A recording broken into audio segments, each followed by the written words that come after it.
નમસ્કાર મિત્રો, આપણા શરીરમાં કિડની એક ખૂબ જ મહત્વપૂર્ણ અંગ છે.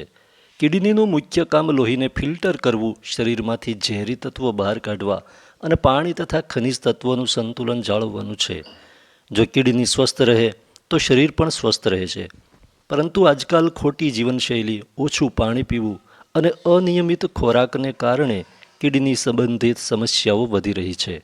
આ વિડીયોમાં આપણે જાણીશું કે કિડનીને તંદુરસ્ત રાખવા માટે રોજિંદા જીવનમાં કઈ સરળ બાબતોનું ધ્યાન રાખવું જોઈએ. 1. પૂરતું પાણી પીવો. કિડનીને સ્વસ્થ રાખવાનો સૌથી સરળ અને અસરકારક ઉપાય છે પૂરતું પાણી પીવું. પાણી શરીરમાંથી કચરો અને ઝેરી પદાર્થોને પેશાબ દ્વારા બહાર કાઢવામાં મદદ કરે છે. જો તમે ઓછું પાણી પીતા હોવ તો કિડની પર વધુ ભાર પડે છે અને કિડની સ્ટોન થવાનું જોખમ પણ વધી શકે છે. સામાન્ય રીતે દિવસ દરમિયાન 2 થી 3 લીટર પાણી પીવાની સલાહ આપવામાં આવે છે. જો કે વ્યક્તિની ઉંમર, હવામાન અને શારીરિક પ્રવૃત્તિ અનુસાર પાણીની જરૂરિયાત અલગ હોઈ શકે છે. એક વાતનું ખાસ ધ્યાન રાખો, એકસાથે વધુ પાણી પીવાના બદલે આખા દિવસ દરમિયાન થોડું થોડું પાણી પીવું વધુ સારું છે. 2. મીઠાનું પ્રમાણ નિયંત્રિત રાખો. વધારે મીઠું ખાવાથી બ્લડ પ્રેશર વધી શકે છે, જે કિડનીને નુકસાન પહોંચાડી શકે છે.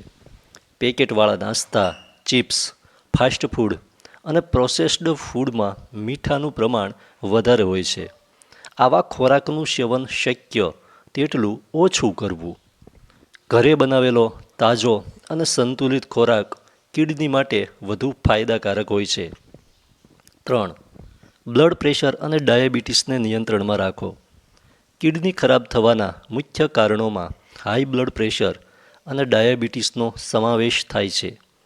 જો તમારું બ્લડ પ્રેશર અથવા બ્લડ શુગર લાંબા સમય સુધી નિયંત્રણમાં ન રહે તો કિડનીની નાની રક્તવાહિનીઓને નુકસાન થઈ શકે છે. તેથી નિયમિત ચેકઅપ કરાવો, ડૉક્ટરની સલાહ મુજબ દવા લો અને સ્વસ્થ જીવનશૈલી અપનાવો. કિડનીની સુરક્ષા માટે બ્લડ પ્રેશર અને બ્લડ શુગરને નિયંત્રણમાં રાખવું ખૂબ જ જરૂરી છે. 4. નિયમિત કસરત કરો. દરરોજ ઓછામાં ઓછા 30 મિનિટ શારીરિક પ્રવૃત્તિ કરવી જોઈએ. ચાલવું, દોડવું, યોગ, સાયકલિંગ અથવા અન્ય કોઈ પણ પ્રકારની કસરત શરીરના વજનને નિયંત્રિત રાખવામાં મદદ કરે છે.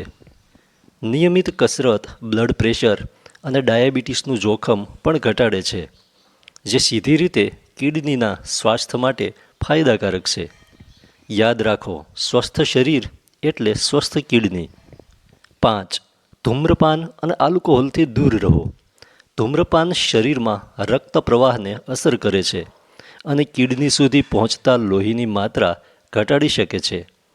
તે જ રીતે વધુ પડતો આલ્કોહોલ પણ કિડની પર ખરાબ અસર કરી શકે છે. જો તમે કિડનીને લાંબા સમય સુધી સ્વસ્થ રાખવા માંગતા હોવ તો ધૂમ્રપાન અને આલ્કોહોલથી દૂર રહેવું ખૂબ જરૂરી છે. 6. દવાઓનો અતિરેક ટાળો. ઘણા લોકો સામાન્ય દુખાવો કે તાવ માટે વારંવાર પેઇન કિલર દવાઓ લેતા હોય છે. પરંતુ કેટલીક દવાઓનો લાંબા સમય સુધી અથવા વધુ માત્રામાં ઉપયોગ કિડનીને નુકસાન પહોંચાડી શકે છે. કોઈ પણ દવા નિયમિત રીતે લેતા પહેલાં ડૉક્ટરની સલાહ લેવી જરૂરી છે. સ્વ ઉપચાર કરવાને બદલે નિષ્ણાતની સલાહ પર વિશ્વાસ રાખો. 7. નિયમિત હેલ્થ ચેકઅપ કરાવો. કિડનીની ઘણી સમસ્યાઓ શરૂઆતમાં કોઈ ખાસ લક્ષણો બતાવતી નથી. તેથી વર્ષમાં ઓછામાં ઓછો એક વખત બ્લડ ટેસ્ટ અને યુરિન ટેસ્ટ કરાવવો જોઈએ. ખાસ કરીને જો તમને ડાયાબિટીસ, હાઈ બ્લડ પ્રેશર અથવા કિડનીની ફેમિલી હિસ્ટ્રી હોય. વહેલી તકે સમસ્યા શોધી લેવાથી ગંભીર નુકસાન અટકાવી શકાય છે. મિત્રો, કિડનીને તંદુરસ્ત રાખવા માટે કોઈ જટિલ ઉપાયોની જરૂર નથી, પરંતુ પૂરતું પાણી પીવું, સંતુલિત આહાર લેવો, નિયમિત કસરત કરવી, બ્લડ પ્રેશર અને ડાયાબિટીસને નિયંત્રણમાં રાખવું અને નિયમિત ચેકઅપ કરાવવું. આ સરળ આદતો તમારી કિડનીને લાંબા સમય સુધી સ્વસ્થ રાખી શકે છે.